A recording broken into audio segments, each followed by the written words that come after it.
semuanya, kembali lagi di podcast Cerita Mahasiswa.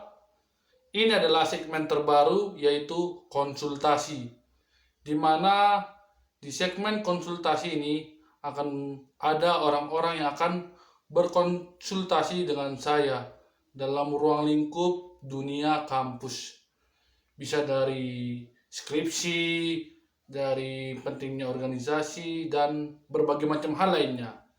Jadi, silakan dengar podcast Cerita Mahasiswa segmen konsultasi. Emma Octaviani. Erna. Erna. Dari kutipan ada pendapat dan pendapat sendiri. Kalau misalnya kita pakai pendapat dari orang tersebut, tapi kita ubah kata-katanya, kita tetap tulis nama pendapat orang tersebut ya Kak. Oke.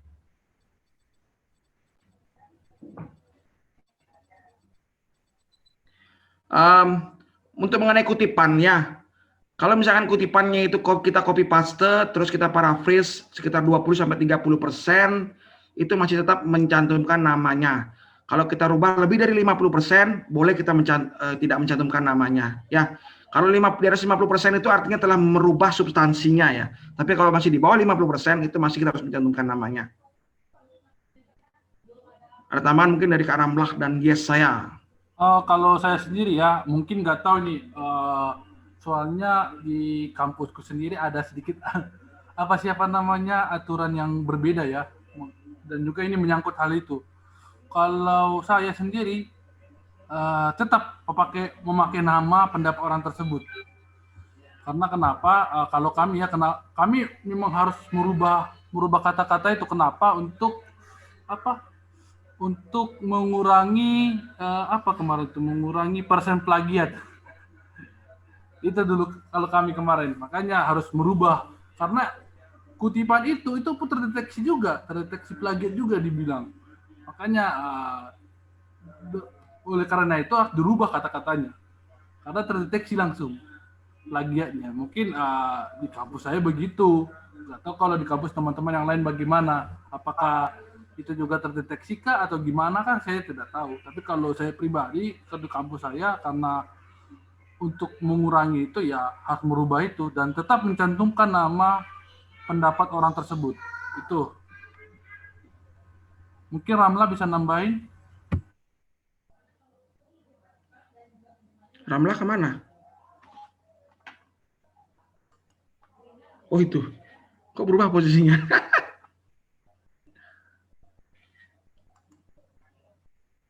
Ayo Ramla, mungkin ada tambahan.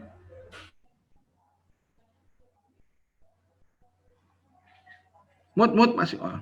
Ya, mengenai kutipan. Nah, sama dengan Kak saya tadi, kalau misalnya dia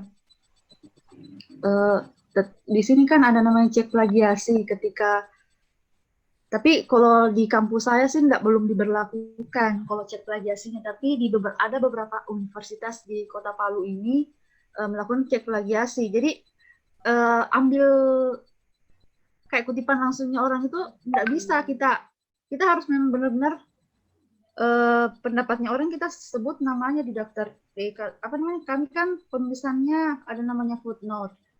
Nah itu kan ada beberapa kampus yang penulisan skripsinya itu ada yang in-note dan ada footnote.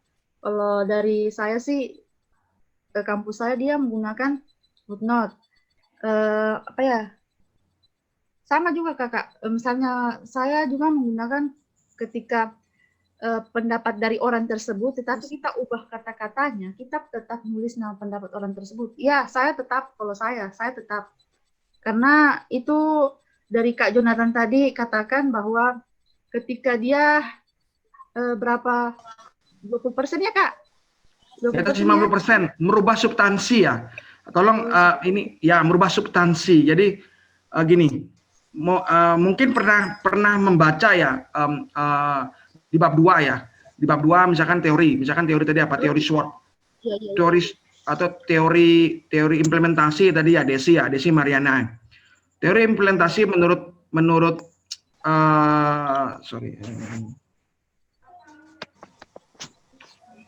menurut si A, misalkan teori implementasi menurut A, implementasi menurut A adalah serangkaian sedangkan menurut B implementasi dan menurut C implementasi itu adalah gitu kan. Dari 3 di atas bahwa bisa disimpulkan bahwa implementasi itu adalah jadi ada namanya penulisan etik dan epik. Etik dan epik. Jadi etik itu kita mendeskripsikan atau kita menjiplak apa yang dikatakan oleh orang. Itu Ya, jadi misalkan kalau di kuali itu ada di teknik analisis data itu kita menulis kata-katanya orang pada saat kita wawancara. Itu etik ya. Kalau epik itu kita menangkap orang berbicara terus kita menyimpulkan hal yang berbeda. Ini sudah berbeda substansinya. Tapi skopnya sama. Jadi kalau misalkan itu dalam perbedaan misalkan tadi seperti yang saya bilang implementasi itu adalah alat misalkan. Terus menurut ini implementasi itu adalah cara. Terus menurut si C itu adalah rangkaian. Nah, berdasarkan ketiga teori di atas, maka dapat disimpulkan bahwa implementasi itu adalah alat, cara, dan rangkaian. Itu kata-katanya peneliti. Itu udah dirubah. Itu kata-katanya peneliti. Tapi kalau yang di atas itu implementasi menurut A, implementasi menurut itu harus kutipan, harus ada. Supaya tidak kena plagiat, itu harus diparaphrase. Implementasi itu adalah serangkaian atau tindakan lanjutan setelah proses kebijakan itu dibuat, misalkan gitu kan. Nah, kita tinggal ubah implementasi itu adalah hasil dari kebijakan atau implementasi adalah tahapan selanjutnya dari kebijakan. Itu sama, tetap si A supaya tidak mengasukkan tidak terima plagiat kena plagiat ya. Kalau yang tadi ya saya bilang itu plagiat kutipan juga termasuk plagiat. Ini masing-masing kampus mempunyai kriteria beda-beda tentang kutipan ya. Ada yang 1% dimasukin, ada yang 2%, ada yang termasuk kutipan, ada yang tidak termasuk kutipan, ada yang maksimal 30%. Jadi hati-hati misalkan bilang kutipan juga diikutkan. Berarti settingan filter Turnitinnya misalkan itu berarti mengikutkan kutipan itu sebagai plagiasi gitu. Seperti itu. Jadi beda. Kadang-kadang kan saya coba dicek si A cuma 30%, kenapa saya di kampus ceknya lagi jadi 35 gitu kan. Padahal minimum 31, saya harus rubah lagi gitu kan. Ternyata di tempat dicek plagiatnya itu minimum kutipan 2%. 2% itu artinya kalau nggak salah 2% itu 3 kalimat atau 4 kalimat secara berderetan itu dicap plagiasi. Sedangkan di kampus itu enggak 2%, 1%. Dalam artian 2 kata pun yang bersamaan dicap plagiasi. Makanya kenapa kampus lebih tinggi. Jadi makanya harus tahu kriterianya, standar filternya kampus itu seperti apa. Lanjutin tadi Ramlah, sorry ya. Aku tadi putus ya. Kilaf aku.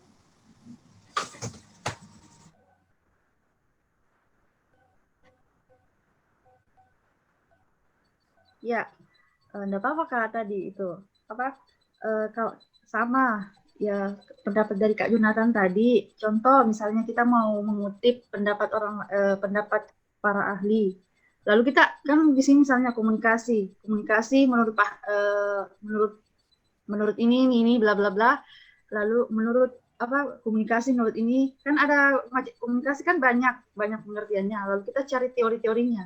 Ketika teorinya sudah ada, lalu kita menyimpulkan ya, betul tadi dibilang Kak Jonathan tadi, lalu kita menyimpulkan bahwa berdasarkan teori tersebut bahwa komunikasi adalah ini, bukan atau tersebut komunikasi adalah pertukaran berbagai pesan antara begitu. Saya langsung menyimpulkan Kak, mungkin begitu buat kalau saya sih dari kampus saya, tiap teori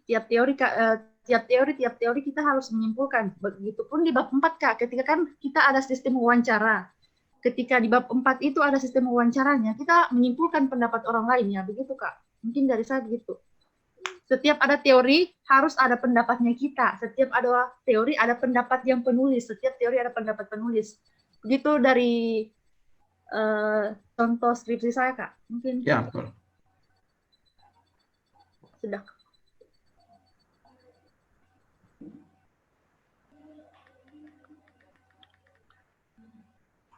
Oke. Ada pertanyaan lagi kira-kira? Ya saya udah masuk. Gini sih, masih kedengaran ya? Kedengaran Masih, kan? masih. Gini sih, contohnya ya begini, biar lebih jelasnya. Menurut gimana benar? Menurut saya Ramlah itu cantik. Jadi itu kan sebuah kutipan harus dikutip, kan gitu. Bisa dirubah. Misalnya begini, menurut saya Ramlah itu sangatlah menawan. Itu bisa dirubah. Nah, walaupun begitu, kalau di kampus saya itu ya, itu tetap mengutip pendapat si saya itu, jadi tetap mengutip. Itu paraphrase namanya. Ya, paraphrase dan juga Menggunakan sinonim. Ingat, menggunakan sinonim. Menggunakan sinonim.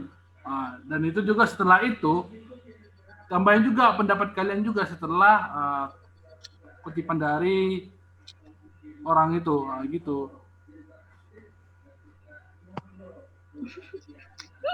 Baik, sudah cukup jelas Kak. ngeblank Terima Mak. kasih banyak.